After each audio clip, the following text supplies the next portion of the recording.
Facebook Live is running.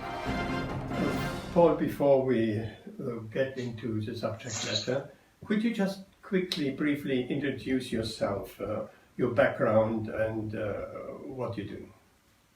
Sure.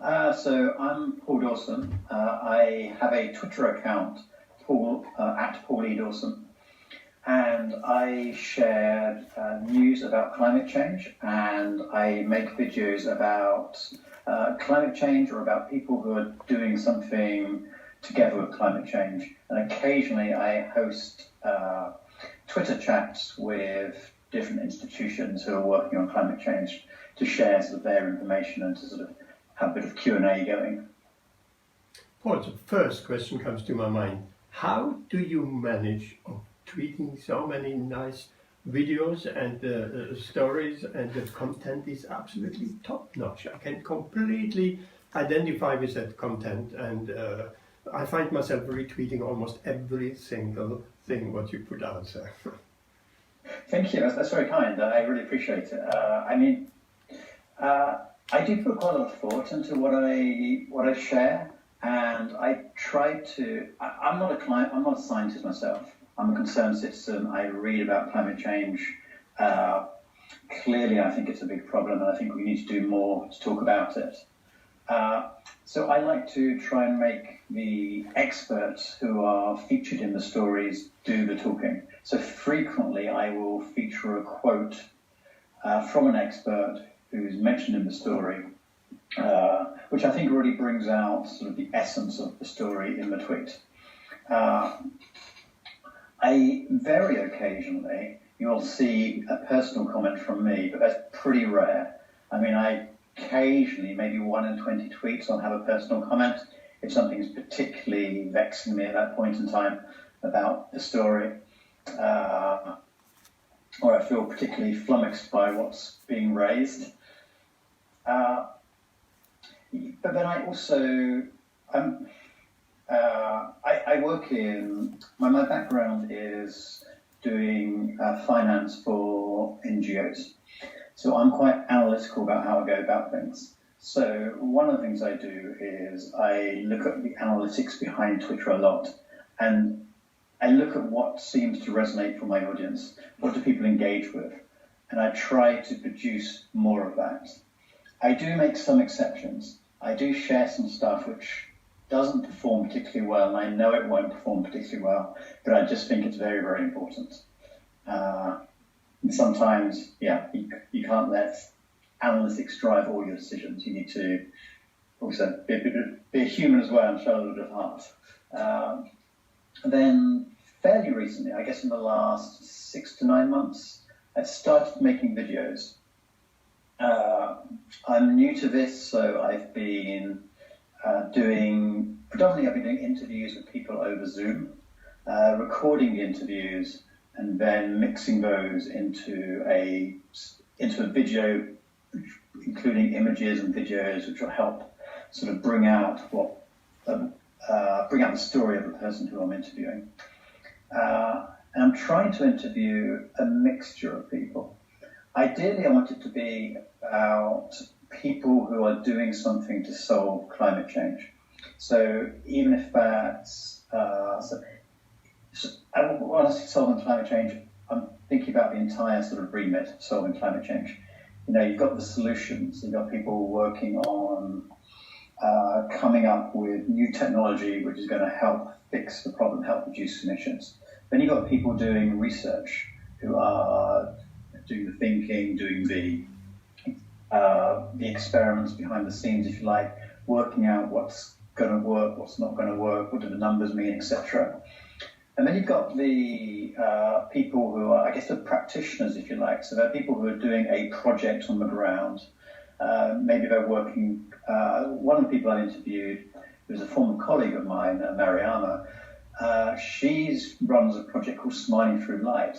And it's a project in Sierra Leone where it's setting up businesses, where it's helping women and girls sell solar products in Sierra Leone. So the idea is that you're getting rid of these polluting energy sources out of people's homes, so things like kerosene lamps, candles, etc., and replacing them with a clean energy source. So you're doing a number of things there. One is you're providing a better quality light source, so that children are able to study longer into the evenings without hurting their eyes. If people are running a business from at home, they're able to run their business for longer so they can earn more money. But two, it's also improving people's health. So kerosene emissions causes dreadful damage to people's lungs, hurts people's health, not just in the short term, but also in the long term. So it's also storing up a problem for later. And solar lamps are a nice solution to that. What's really nice about our project is it's working with women and girls to help empower them to build their own businesses, so that they're able to earn an income and become not just income owners, but also they're thought of more as less as being consumers and more of being entrepreneurs. So it's helping it's doing so much for that project all over. But then there's other folks as well, folks who are doing more activism. Folks like Vanessa from Uganda, who's been campaigning for climate change for a number of years. She's been organising strikes, and obviously a lot more stuff being done online now. Now we're all sort of dealing with COVID, but also sort of highlighting the efforts people are doing around activism. Because to fight climate change, we really need to get more people involved. We need to bring more people into this fight, more people sort of thinking and questioning sort of what we're doing to the planet and what we need to be able to do to be able to make a better planet for everybody. Fantastic. Thank you so much.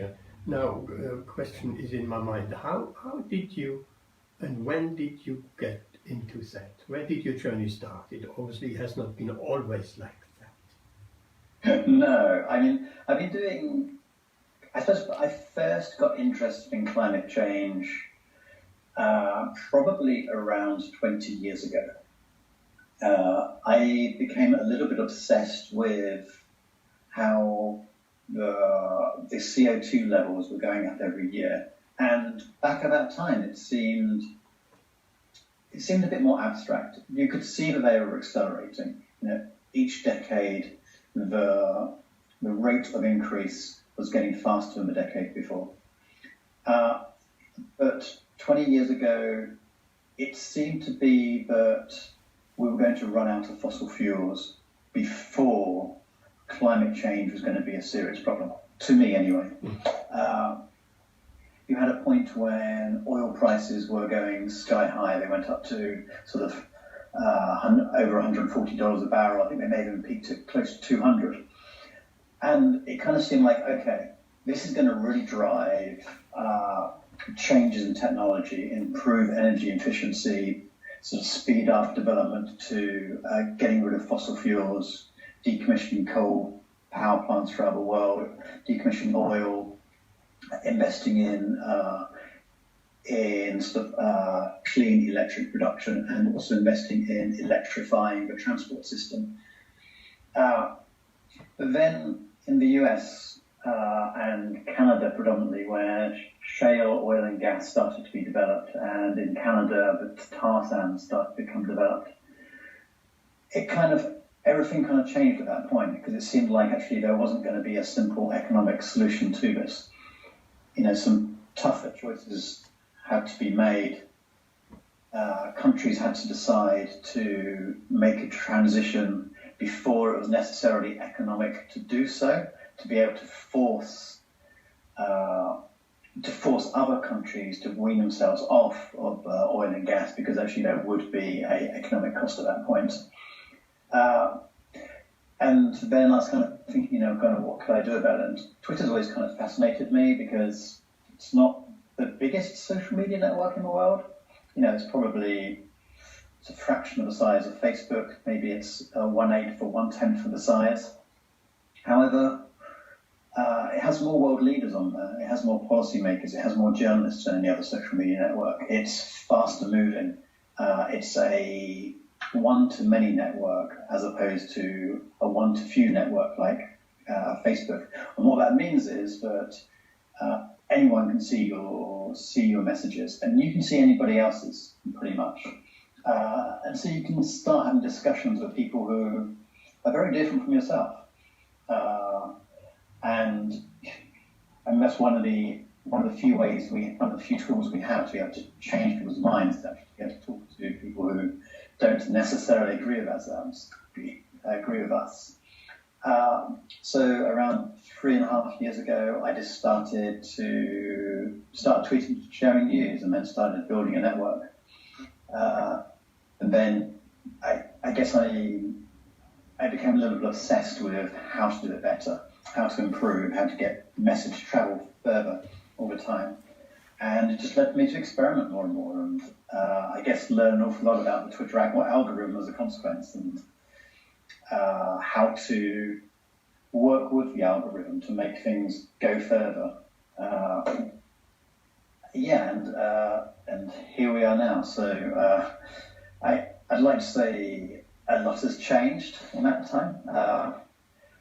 I feel that the climate movement has certainly moved on, especially with a lot of the climate leaders we have now, particularly the youth movement. I mean, Greta obviously, but in the US, the Sunrise Movement, and it's been incredible. And also the idea of bringing the people who's going to be affected most by climate change into the movement and transforming the movement into a climate justice movement. I think that's really, it's really going to transform things in the next few years. Fantastic. I have a burning question. How do you, say it again, your tweets are really top quality, I find personally. But how do you find your sources? This is a variety of sources from the National Geographic, Financial Times. And how do you find your sources? Good material from these sources. I'm a pretty avid reader of news. I consume probably far too much news. I try to read across a variety of different sources all the time. I think actually it's good to immerse yourself in many different perspectives and sources as possible. But actually, I must confess, Google News is actually a lifesaver. Being able to search in Google News and pick what I want to search for each morning, it saves a lot of time. And I'm guessing also a little bit of a victim of Google's cookies on my computer, in that they probably have realised my pattern of behaviour and started prioritising the feeds I like. Right. You're getting answers, these beautiful sources right in your inbox. Sometimes, yeah. Regarding your videos, they are very nicely done. They're grabbing attention, they're informative, there is text there, there is live footage there, there is some graphics there.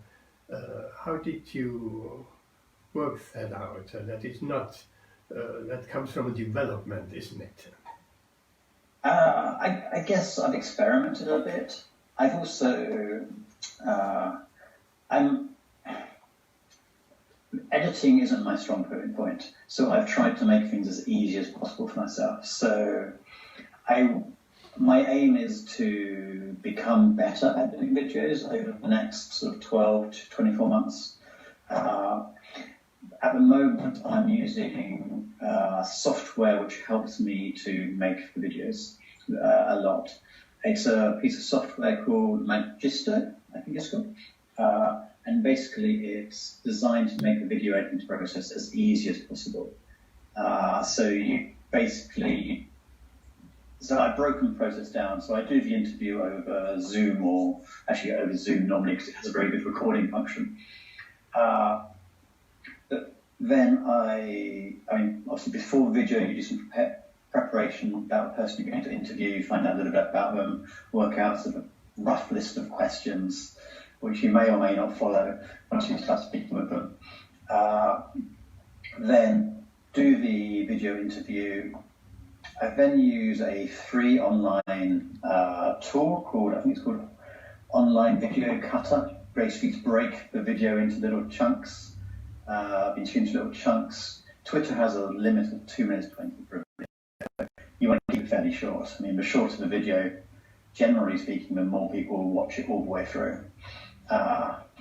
Then I use Magisto, which basically you upload your content to, you pick other pictures you want to use into it, you select some music you want, and then it mixes it for you as a first draft. You then go in and then edit it to get it actually, exactly what you want it in. It's anything which uses AI doesn't do it perfectly, so you have to move things around, think, this picture doesn't quite work there, I need to move that around, change it.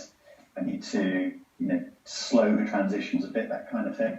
It sounds quite like a processor, isn't it?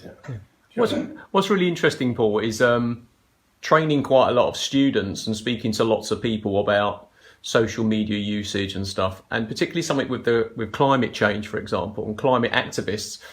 You tend to talk to them specifically about something that they're interested in or what their burning passion is. I think you've made yourself an influencer. Are you aware of that, the influence that you have? Because I think what you've done really, you're a conduit between news, with or without Google News. You've made yourself kind of indispensable as that aggregator, and you put it out in a way that people can understand and help profile people. I think that's a really interesting way of looking at what an influencer is, because you're trying to get people to get to the most accurate information, and particularly how you were saying about it being climate justice by bringing the people that it has the most impact on into the movement is really interesting. I'd never really kind of considered that as an option, and I think you do it incredibly well. Thank you very much. That's really, really kind of you, and I really appreciate that, because actually what you described was kind of the vision I had at the very beginning. And the idea was to be this conduit between information and other people. And I mean, in many ways, we are blessed in this world at the moment, in this time, in that there is so much high-quality information written by professionals. If professional journalists interviewing people, but actually you can get quite a lot of content for free. The trouble is people don't read that content because there's so much other stuff going on. There's so much noise out there that you're competing with. And there's the quest to get people to know more about climate change. You're not just competing with other sources of news. You're not just competing with other people on Twitter. You're competing for everything which occupies our attention. You're competing with TV, you're competing with YouTube, you're competing with Fortnite. It's like PlayStation 2. Everything which occupies people's time. You need to be able to. I guess it sounds. You need to be able to keep people's attention, get people to be like conduits if you want. Yeah, so thank you for that. I really appreciate that. That was my very early vision, so it's good to see that actually that is how it's come across from somebody from the outside. Well, I think it's incredibly altruistic as well, because as you said right at the very beginning when you were talking about the tweets, was it sort of 1 in every 10 or every 20 tweets you might put something like a personal comment? So what you're doing is you're letting the person or the article or the information that you found, you're filtering out the fake news, if you like, and then putting it out in a way for other people to be informed, but not necessarily top and tailed with your opinion as Paul Dawson, but as in, well, actually, you're a trusted source for putting that information out to people as well. I think, I'm sure you do value that highly, but maybe that, for me, will be one of the successes of this newsroom, is the fact that we're able to amplify, maybe to find you one more person that hasn't heard or seen the stuff that you do, to actually get that accurate information, because that's what we're after ultimately, isn't it? It's more accurate what really is happening, because as soon as people see fake news or the wrong kind of influencer, they switch off. Yeah, that's just very true. I mean, actually, the issue of fake news is obviously such a big issue at the moment. That the issue of what's real, I think, is becoming more and more of a problem. And I kind of think maybe a solution is to have people who other people trust. Maybe there's many people, so maybe a few people trust me and a few people trust somebody else who's reliable. But actually building up these networks of trusted conduits or intermediaries, I think, is going to be very important in the future. I'm very interested to see the way Twitter's going to go in the future around sort of being able to, I suppose, police content better than it has done in the past. I have a lot more faith in Twitter to be able to do this in the future than I do Facebook. Not just because of the recent developments of sort of Twitter starting to be a little bit more proactive in policing a certain individual's tweets, but also I think maybe I'm naive here, but I think I have more faith in Jack Dorsey's integrity as a human being than I do in Mark Zuckerberg's willingness to try and do the right thing. We're drifting quite a long way away now from climate change, but I'm concerned that there's so much power in the hands of such a small number of individuals, and it's actually, I'm pretty strongly opinion of that. Actually, this is part of the problem. That actually we need to redistribute power much more down to the citizens. I think we've had a drift away, particularly in the media. Social media is one aspect, but actually newspapers are another. Local newspapers are struggling much more and more going bust. You're also having more media owned by either large corporations or by billionaires. The distinction between the two is less and less clear these days. So, okay, one final question from me, I think, and then one final question from Gerhard. We're running out of time, kind of 5 minutes. Yeah. Just being as it's World Oceans Day, we'll kind of make sure we finish on something around that. What portion of information, activists and stuff that you are dealing with, would you say, are related to things that relate to the ocean? Or is it a bit like today where we've spoke to people in the middle of India that are talking about plastic going into rivers that's ultimately ending up? Do you think you can just talk about oceans in isolation, or do you think it needs to be dealt with in that bigger sort of... It's a really good question, actually. And reflecting on it a little bit now, obviously it's World Oceans Day, but I probably do not share enough stuff in proportion to doing stuff I do on the land as I should do on oceans and the effect on oceans. And a lot of what I share on oceans tends to be around plastic waste or coral reefs and ocean acidification. But actually, the oceans play a much more critical role than that. And hurricanes, of course, in hurricane season in the US. But we frequently, I think being land creatures, we frequently forget that our climate is sort of in large part controlled by what happens in the ocean. In huge quantities of heat. In preparation for this call, I looked at a few facts and I was astounded by how much heat goes into the ocean. It's something like 3 to 6 atomic bombs every second. Yes, I read that today. Yes. I was astounded by that.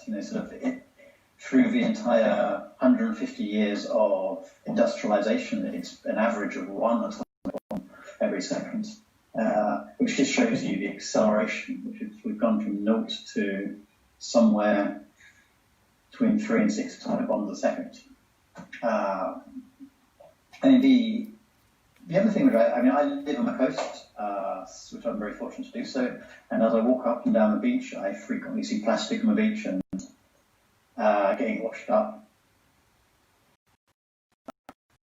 I'm looking at a few numbers around this, and where are we? So around 26 million tons of plastic every year goes into the oceans, a third of everything which is produced. And I then thought, how can I think about this in a way I can see for that number? 26 million tons, I can't even picture what that looks like. It's big. So I did a bit of calculations, and I worked out that 120 black plastic bags full of plastic waste would weigh about a ton.